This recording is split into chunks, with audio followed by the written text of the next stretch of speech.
Well, hello everyone. I'm Josh Durrell. I'm the CEO of the Wyoming Business Council, and welcome to another What's the Point, where we talk economic development. Many of you have seen the triangle, you've heard about the triangle, and it's all about how do we build local capacity and lead economic growth in our communities in Wyoming. And we do that with our policies, with our investments that we make, and with leadership. And how do we use those three levers to really build up that local capacity and make it so that Wyoming can thrive no matter what. And today with me, I'm really lucky to have Rusty Bell, who's a Campbell County Commissioner, which is a mouthful, but at the same time, it's a really important role. And we're lucky to have Rusty here with us today because he's in a spot that a lot of people, not just in Wyoming, but around the world know as coal country. And so Rusty, thanks for joining us today and being with us. You have, obviously, you have a really good view of what's going on in the energy sector. You've got a really good view of what happens in communities. And for anyone who hasn't been to Gillette, it's just something special. And I think a lot of times we think, oh, well, you know, it's a coal community. But as we were kind of talking beforehand, it's a lot more than that. And it's going to be really interesting to see how it evolves and how it's already changed in the last few years. And so, you know, I just want to turn it over to you, let you introduce yourself and talk about all the cool things that are happening. Sure. Thanks a lot, Josh, and thanks for having me. So being a Campbell County Commissioner, and actually I'm sort of on my way out. I have another month and a half left of my 8 years that I've been a commissioner, and so it's been an honor to be a part of what's happened in Campbell County. But there's also been some ups and downs, and so I think it's really important for people to hear that. And you know, around the country, there's a lot of this talk, and especially in coal reliant communities that obviously Campbell County is, and for 40 years we've really powered the country. And not only, you know, a lot of people they know that the coal comes from Campbell County and Gillette. They don't realize that we're for the most part the number one oil producer in Wyoming too. So wow. A lot of times in the past 20 to 30 years, Campbell County has provided about 25% of Wyoming's economy. It's not quite that much now, but we still provide about 10% of the BTUs in the whole country. But while we say that, it is changing, and the market's changing. I think everybody really does know that it's not politics. It's not that the market's moving away from coal as a thermal use. But saying that, coal's having a really good year this year. It's had a pretty good year last year. There's a little bit of a spike in what's happening. We don't know how long that's going to last, but and the overall market trajectory is down, and we know that over time, because we export so much of our energy here, that's going to go down. We just don't know what the timing on that. So it really is important for us to be really involved in all of the above, everything. We want to be a community that's open to all kinds of diversification. Yep. But a lot of that is important for us to use the resource we have. We're sitting on 25 billion tons of billion with a B, tons of economically recoverable coal. And so, you know, we'd like to use that resource for something, and we want to expand that market share that's not thermal use. And some of the exciting things that are happening in Campbell County are the Wyoming Innovation Center, where it's a scale up for carbon products. I think the university has some really good partners in Campbell County. Fortunate to have, you know, UWSER. The Business Council's been involved with some of these things. There's a few different EDA grants that we've finally been successful for after a few different times of trying. We have Basin Electric and the Carbon Safe Project, yep, and the Integrated Test Center. We also have Atlas Carbon, who's producing activated carbon there in Gillette. And really what we're trying to do is set the table and say, hey, we have a great community. We have amenities in Campbell County that other places don't have. I'd love to take anybody to show them some of those if they're ever there. But we have a great community, and we have high-paying jobs. We can continue to mine coal maybe at a lower amount, but for a higher value. And so hopefully over the next decade or so, we can expand that market share of scaled up products from coal and different things from coal with help from the university and technologies and the Department of Energy and different things like that, that includes rare earth elements and critical minerals and some of those things. And I think one of the things, just backing up just a little bit, that's really important for people to understand is I was a commissioner, happened to be the chairman in 2016 on March 31st. 600 coal miners were laid off on one day. I mean, it was a tough time. And then we had some bankruptcy things happen. It was made national news. You know, there was, it was a big deal. And we lost 4,000 people in Campbell County fairly quickly. 500 students that August out of the school system in Campbell County. And now you fast forward to where we are, just about ready to go into 2023, 7 years later, and there's not very many houses on the market. We're almost 2 years now with less than 100 houses on the market, which doesn't happen very often. No, there's not a lot of apartments for rent. People are moving there. And we're mining half as much coal as we were a decade ago. Right. And so we actually are seeing some diversification, and we are seeing some different things, and the community is growing. I'm fortunate enough to not only be a county commissioner, but I actually am a small business owner. I own a couple different businesses. And I don't think there's anybody in the business community there that wants to see the community shrink, that thinks that's a good idea. And so I think it's really a good team that we, the community really wants to see Campbell County continue to grow, and entrepreneurship and just some of these things are very accepted. And, you know, I think that's starting to be more and more apparent. And so it's really good. So. Yeah. So for folks who have been to Gillette or Campbell County, you've had a fantastic tour from folks that live there and know it well and can show you some of the amenities or spend some time there. My first time that I ever spent any real time there was during a baseball tournament, and I was blown away by the amenities and by the town, and I was like, wow, this is really good. But then when you dig a little deeper and you meet the people who are, you know, really keystones in that community, and people that have really not just done well, or but now they're doing good. Yeah. And it's a really, I think it's a strong community in that way. And if you can talk a little bit about some of those efforts, because Sure. You're right, maybe you're seeing a downward trend. You've seen some big drops. You've seen some challenging times, and what I'm hearing from you is you're trying to say right? That's right. We'll keep mining coal. We've got a lot of it there. Let's keep doing stuff, and maybe make new products with it, and continue to feed the appetite for thermal coal for as long as you can. And what is next?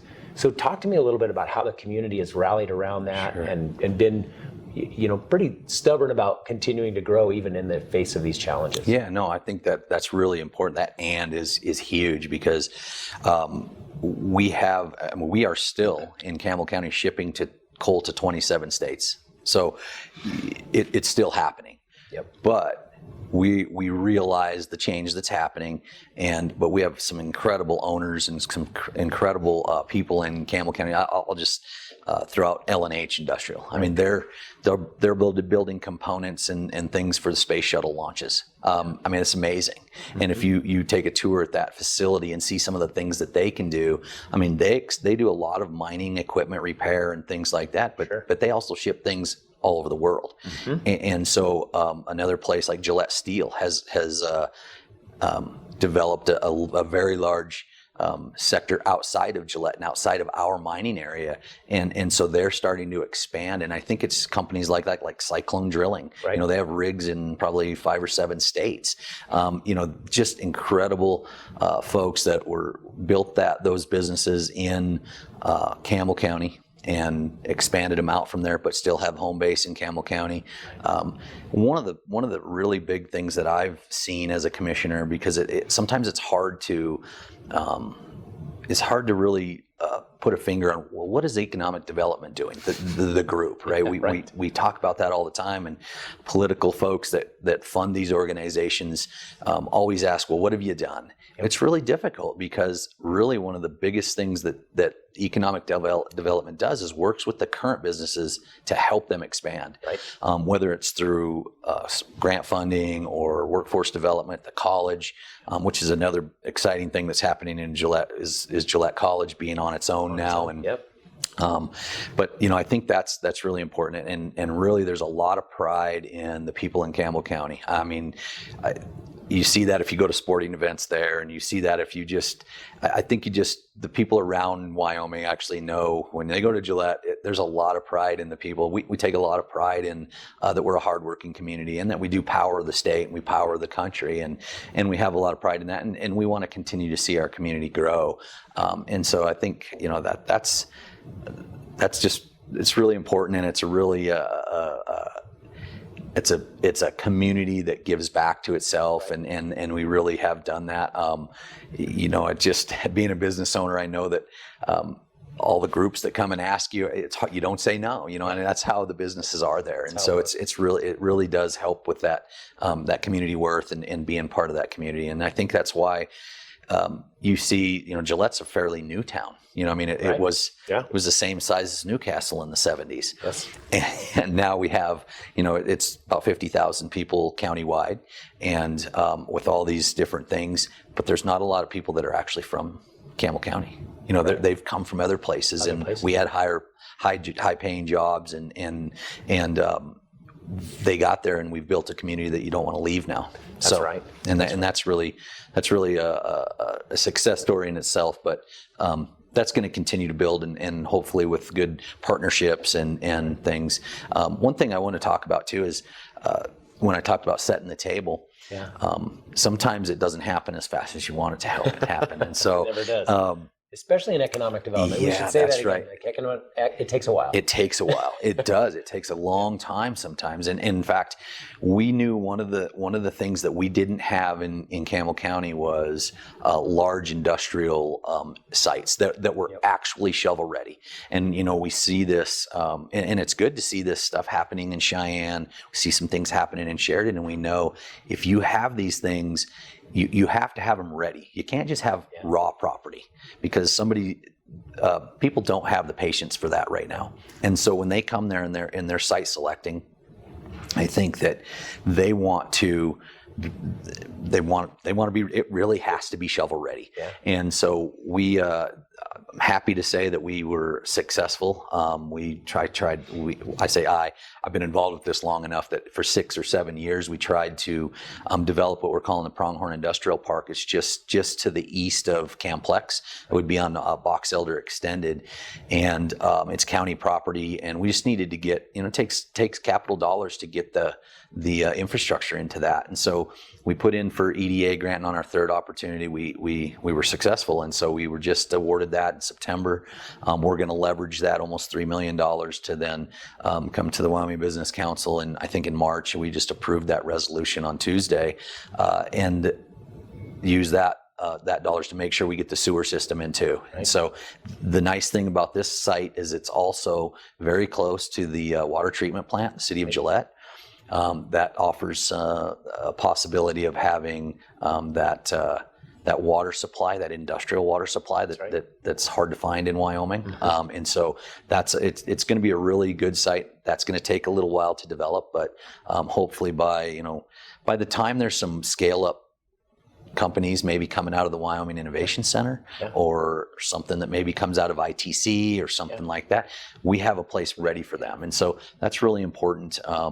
That and the Gillette College Foundation had put in a couple different times. And so then the second try, there's some dollars out there from the EDA that were for coal impacted communities to put together like what they're calling it is an economic transformation office. Okay. And so that will be stood up over, I'm guessing in the next couple months, that'll be stood up.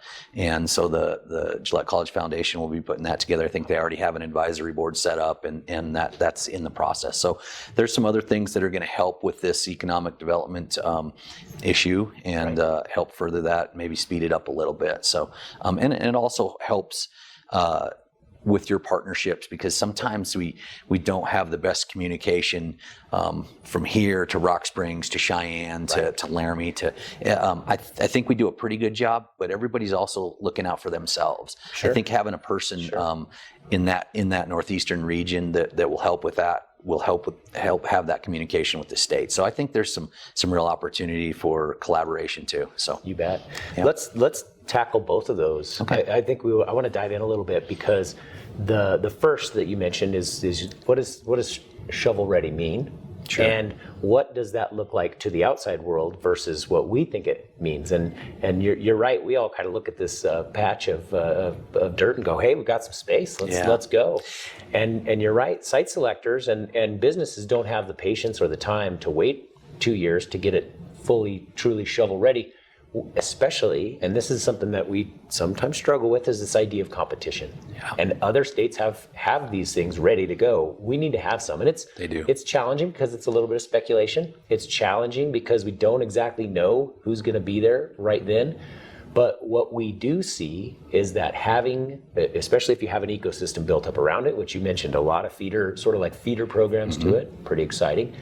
And then you think, if we can get that, then you can get on the list to bring in, site selectors. Site selectors will pay attention to something that they can move quickly. And I think that's the part where, as we embarked on a study to do this, and I believe that industrial park was one of those that we analyzed and took a look at, is that site selectors said, you have a lot of really good things, but they're just not quite there. Yeah. And so they're basically invisible to that whole community where there's expansions happening all the time. And so, talk a little bit more about maybe the history or kind of how that all came about. Yeah, so sure. So first off, this property it's about 280 acres, and it really it borders city limits. Box Elder is very busy, goes right by Camplex. Good infrastructure there. Not very far from the water treatment plant, not very far from a power plant. So it's got good, it's right there. And we did build a college rodeo facility out there. And while we did that, we stubbed out some water mains and to that property. That's not good enough. When we talk about shovel ready, we're talking about we need the streets in, we need the fiber, the power, the water, we need the sewer, and it has to be, it might not have to have the lot lines chopped up in there, but it needs to be ready for whatever building needs to be built. And it can't be, we take 2 years to get the sewer and the water and the streets in, because they're going to go somewhere else. And that is what we've seen. Cheyenne saw it. I think Sheridan saw it. Everywhere around the country understands that now, I think. We just needed to make sure that shovel ready is truly shovel ready, and not just, hey, we're ready to put streets and stuff. It has to be it has to be much more ready than we thought it did. Yeah, and so and what we're learning is that there's a pretty fine balance, because you could go too far and start chopping things up and doing all this extra stuff that you think is going to be attractive. But you're right. If you don't go far enough, you're invisible. If you go too far, you really limit what can be there. That's right. that just it takes you out of the running as well. So that's where I think having that outside information from site selectors, having that little bit of that expertise from people who are in the biz doing this, is a key to that, to getting it just right, and not making your site available, but not ruining it for what it needs to be done. And that's a fine balance, but I think it's one that we're really excited for a lot of sites around the state to be ready. While we're talking about sites, I think one of the other things that I've really been trying to work through a little bit through legislature, but mostly with DEQ and our commissioners and some of the large coal companies in Campbell County, is that the coal mines have moved and they have a really good infrastructure. I mean, when we talk about really good infrastructure, they have good infrastructure. I mean, really good deep wells for water, facilities, incredible power supply,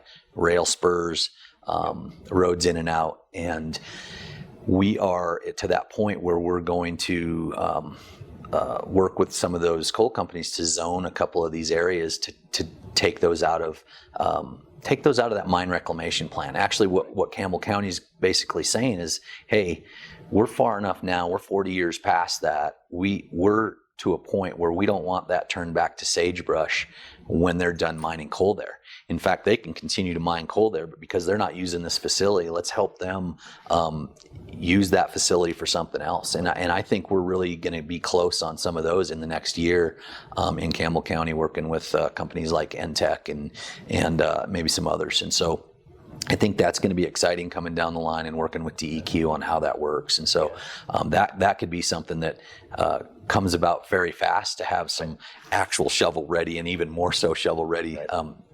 A rail spur is a big deal. There are a few $1 million to put one of those in, and they're there and ready. They're already there. Yeah, and that gives some more options to that area for that, and having it be repurposed and utilized and not have to be torn down and then put back up again if necessary. And, we've always had this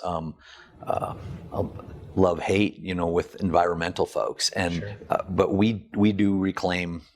Nobody cares about our environment more than we do. Live there, we hunt there, we fish there, we do all those things, hike, and but if you turn that back to sagebrush and make a new industrial park somewhere else, that really doesn't make sense. So like in total, it's the same, right? Yeah, that's right. So the environmental folks that we've been talking to on this, we're all on the same page on this. So it's really a nice partnership that you don't usually see everybody on the same team. On these ones, we are really on the same team on this. So it's really seems to be coming about maybe even faster than I thought. So that's great. Yeah. So the other thing that you mentioned, and this is something that we try to do everything we can do. If we can invest in a community, build an asset that then begins to build capacity, and that capacity then turns on its own economic development engine, we've sort of got a 2-for-1. Right? We built an asset, the community could use it, more jobs, all of that. And then if it kicks off revenue, or it kicks off the way to build capacity, whether that be through positions or whether that be through money so that you can go buy land and do all that, if we could begin to generate that at a local level, and then the state can sort of like step back, that's a beautiful thing, right? It's because then we could go work on the other 98 and all of that, right? That's exactly right. And so talk to me a little bit about those going after those grants, going after the idea that there's a transformation necessary. How do we go after those EDA funds to do these things? Talk to me a little bit about, was it like the easiest process you've ever done? No, in fact, it's not easy at all. And anybody that, like you said, we'd actually rather not have to even try to go after federal grants or state grants. Yeah. It makes the process longer, more tedious. There's more red tape, more processes to every single step is longer. But one of the big things I think that we've had a hard time attracting is that large private investment, and that's a hard thing for a place like Wyoming, anywhere, to market.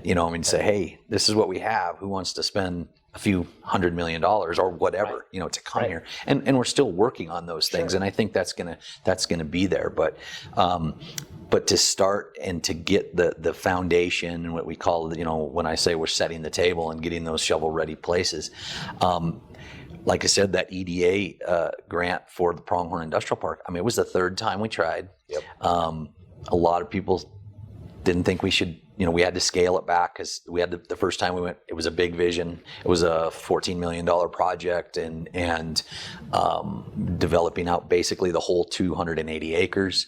And what we did the second time is, it just, I guess it was the timing wasn't right. First time was too big of an ask. The second time, the timing wasn't right. The third time that we put in, we really did scale it to what we thought was going to be the area that was the easiest to develop, getting in the major infrastructure put in for that grant. And I will tell you, there was quite a bit of, I want to say politics.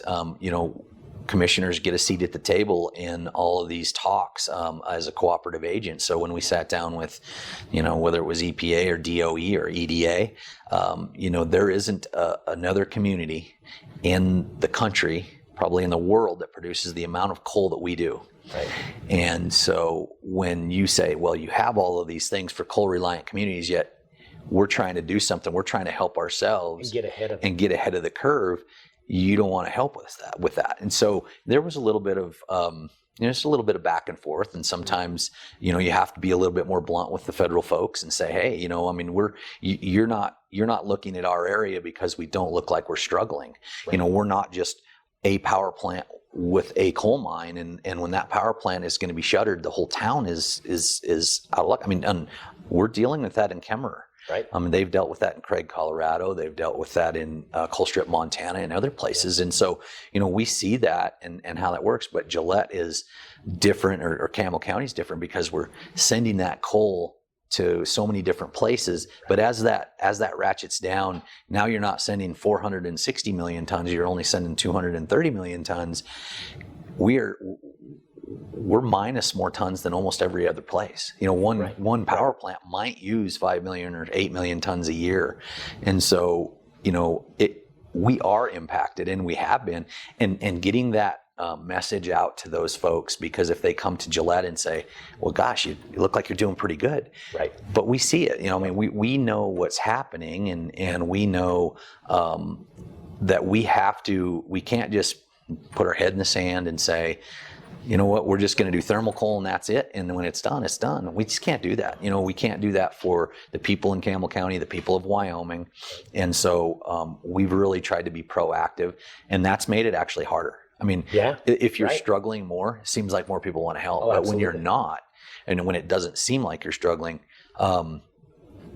they don't want to help as much. Right. And so, that part of it was a little bit of a struggle. That's tough. And because you don't get credit for thinking ahead, which you should, right? And you don't necessarily get credit for having done a pretty good job of building a strong foundation in your economy. But at the same time, you're going to face those. And I think that idea of getting ahead of it, looking at it, and trying to do it. And I like the idea that I don't love the idea, but I like the idea that it took you 3 times and you still did it, right? Right. Because that, in my mind, you're starting to sort of shape, you're iterating, right? You're shaping what you should be doing. Then you're kind of helping those entities shape their offering, right? Because they're sitting there going, well, wait a second, maybe our programs don't work for these communities, but we need to get ahead of it too, right? America as a whole, like Wyoming as a whole, has a vested interest in our communities being strong. And so I think it's good that you did that, because that's important water to carry, even though it doesn't get you much. Yeah, no, I think it was. And I had folks tell me, God, you're going to try again? And I'm like, yeah, we're going to try again. And I think we have to do that. And part of it was, we had to have that conversation with the federal folks. So they're like, we knew what this project could be and what it was going to be if it was totally built out. Like I said, we asked, it was a big ask. Mm-hmm. And if they only have a certain amount of money, sure, they distribute that out in small enough increments that, and I had this conversation with them. It's a frank conversation that, when you distribute out in smaller increments, it doesn't help as much. Right. And that's probably a hard thing to hear, because they're really trying to help everybody. Yeah. And I get it. Yep. But it also is one of those things that we went through a few different cycles where other people got the money and we didn't. And I think at some point they're like, well, we're going to have to do something there, and they did. And whether or not they felt sorry for us, I think that project is a really good project. We knew the need was there. The need was still there 6 years later when we finally did get the grant, and it's still there, and it's going to be a real positive. So, but I think that for anybody that's out there trying to get these things in their community or those infrastructure things, once you know that you need it and you know that there's a gap in what you're trying to do, you just got to keep trying. You just got to stay after it. So it is important. is really important. That tenacity is important. So we'll use another T word, the transformation. So talk to me a little bit about this Office of Transformation or Economic Transformation. Sure. Yeah. So the scope of this is, and there's really three, I think, deliverables. And I'm not part of the advisory board. Yep. And I did help sit in on because they put in for that a couple times. And the first time they didn't get funded for it, and they did some tweaking and sent it back, and they got funded on the second cycle. That's just standing up now. The advisory board set. Really, it's a lot of one of the big deliverables is community outreach. We have to continue to talk to the community about what is happening. It's not politics. It's where the market is. I was on a Zoom call yesterday, and we had some financial folks just going over the market on where thermal coal is, and it's a continued downward trend. We don't know that that time frame, but we do know that it's out of our control, because those power plants that we're sending coal to are not in our state, and they're not even a lot of them are not even our region. They're Texas, they're Kansas, they're Oklahoma, they're Arkansas, Louisiana, all of those states in the Southeast. And so, but we have to let people know that it is going to change. It's going to continue, and there's nothing we can do. That's nothing we're doing wrong. Right. We're powering the country, and as long as they need that, we're going to continue to send that. But what we do need to let them know is that we're going to try with community help, that we want to be there for all of the above, whatever comes, and we do want to continue to still. I think that's been one of a little bit of the challenges with even. That investment back into Campbell County is that we still have a resource that has become a four-letter word in a different way, coal, and you can use coal in different ways. That's not putting CO2 in the atmosphere. That's right. And so, we think you can still burn coal and do CCUS and those kind of things to help that. But from what I heard yesterday, it actually might be less expensive to not do CCUS and spend money on green energy. It's hard for me to hear, but it's important for me to hear, and it's important for the community to continue to hear that from people that are the involved in the markets, involved in the financial aspects of what's happening. That solar industry and that wind industry is raising 1% to 2% every year of the market share of energy. Right. And I don't think, and I think everybody that knows this will agree that power grid is not ready to take off all the reliable, dispatchable energy that we provide. Right. But at some point, it's going to continue to go down until there's technology that's going to change it. And so we just need to make sure that we get our community ready for that. Whether it's probably going to be 5 to 50 years. I don't think. I think really nobody knows. Yep. And so.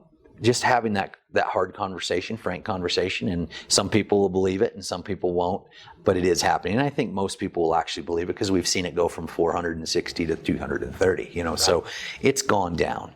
And, but they have to know that we are actually diversifying. I think I talked about that a little bit, just by what we've seen, and the companies that are in Campbell County that have grown, that are doing work outside of Campbell County, but we're going to continue to expand that. We would love to use the resource we have. I think there's some really, really exciting things around rare earth elements and critical minerals, something that we import 100% of, basically. There's a lot of those in the fly ash. There's a lot of that in the waste streams of the coal, which is basically sifting through the garbage of what we've already mined. That's right. Which is kind of, it's kind of funny to think about that we could potentially be mining the stuff that we've already mined, and getting something that's, not worth $10 a ton, but $20,000 a ton, or a lot more. Right. And so, very, very exciting to see some of that technology, and that's not going to happen really fast because the technology and that processing capabilities, it has to develop to the commercial scale. But we're part of that too, and we want to be part of that research. But we also want to be, when we do get that scale up, we want to be the place where they decide they want to do it, and we want them to find a home in Campbell County or in Wyoming. And so that's exciting. That's part of that office. Another one is, interestingly enough, it's a 3-year grant. Okay. One of the deliverables is to make that office funded past the 3 years. Okay. Which is probably, in my mind, one of the hardest things. Because having private funding for that's very difficult. Yep. And having public funding for that, whether it's state or local, is also difficult because the local is already funding economic development. So they're like, well, now we have to fund an office of economic transformation. And so it'll be interesting to see. I've had a few legislators ask me about a couple different ideas that they have, and so I might help whoever's in that office help with some of those things. I'm not a legislator, but I have some relationships with some of those folks. And so, I think that's one of the deliverables. That's probably one of the harder ones. And then the other one is working with economic development and starting to diversify and make a plan and make a strategic plan and start to put that plan in place, which is the hardest part, putting the plan in place. So, and so I think it's important to stand that up and get that going. And really that community outreach is important. And then being able to connect the dots with WEA, WBC, working to say, working with the site selectors and say, and finding out, working with you guys to see what else can we do to make it, make them not be able to say no. I mean, that's really what we want. We want them to come there and say, well, this is where we have to be. And so I think that's really the big deliverables for that office. Yeah. So Rusty, let me just recap our conversation. Sure. Because I think if people didn't know what we were talking about, and they only heard the way you were talking about it and the things that you've done and what's happening, they would be thinking about that we're talking about maybe the county or the city with the most potential on the planet just because of your optimism, right? And you're developing a resilient community because of that. And it's not just the optimism though. It's the fact that from a news headline or from high above, it looks like, oh gosh, Gillette's in trouble, right? But then I bet if people sit through this conversation, they're not going to feel like that at all. And what I want to impress upon people who are watching this right now is that understand that having a vision for the future, being willing to do it, a lot of it on your own, and doing the hard work, especially after you fail once or two or three or whatever many times it takes. Yeah. And then making sure that you bring people along with you is a huge, like how could you fail? Yeah. Right? Like that's what I get out of this conversation. In my mind, it's not even an option, right? It's not an option. And for the state of Wyoming, it's not an option. And that's, I think, what really keeps you going, and the fact that, I'm not going anywhere and my family's not going anywhere. And hopefully I have jobs for my son, who's an engineering student, to come back to.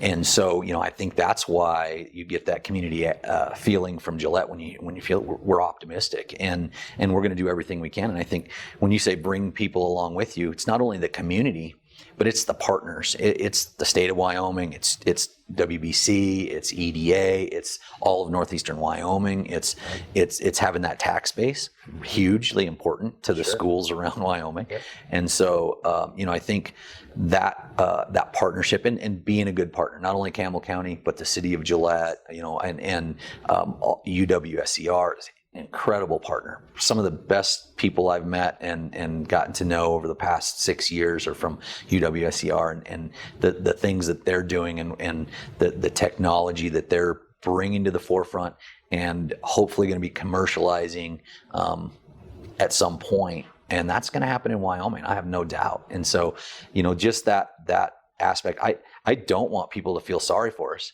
I want them to be aware.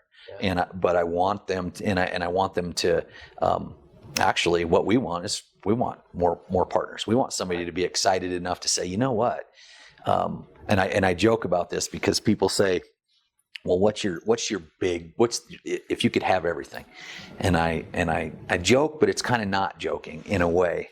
And I say, you know what? Campbell County's probably close with the Carbon Safe project and ITC and the Wyoming Innovation Center and the power plants that we have there and the Pronghorn Industrial Park, all within about a 4-mile area.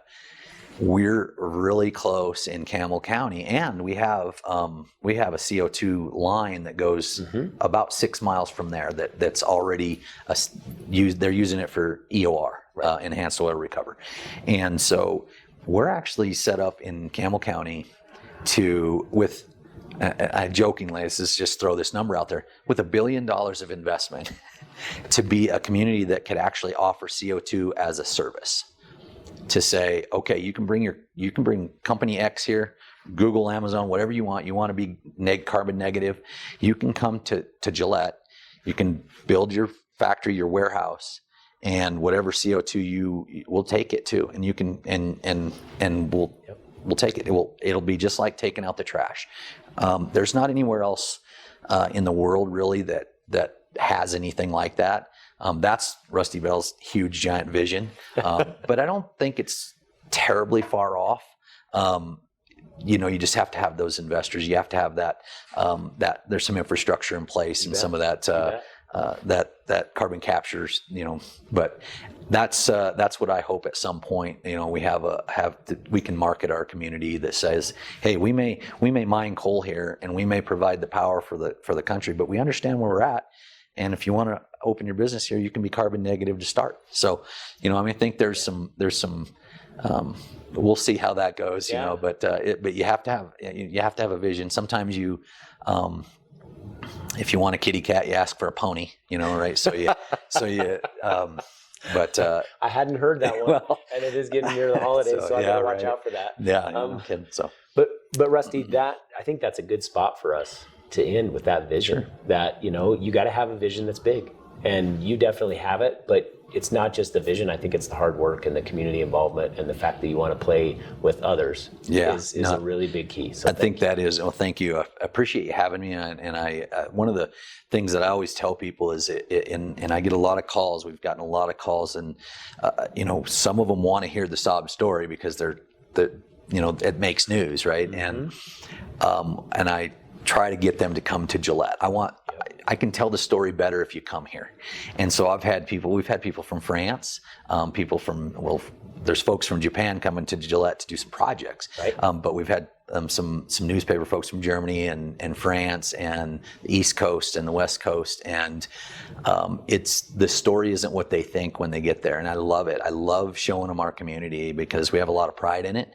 We're proud about where it's at. We're proud about what we're doing. We're excited about it. There's challenges.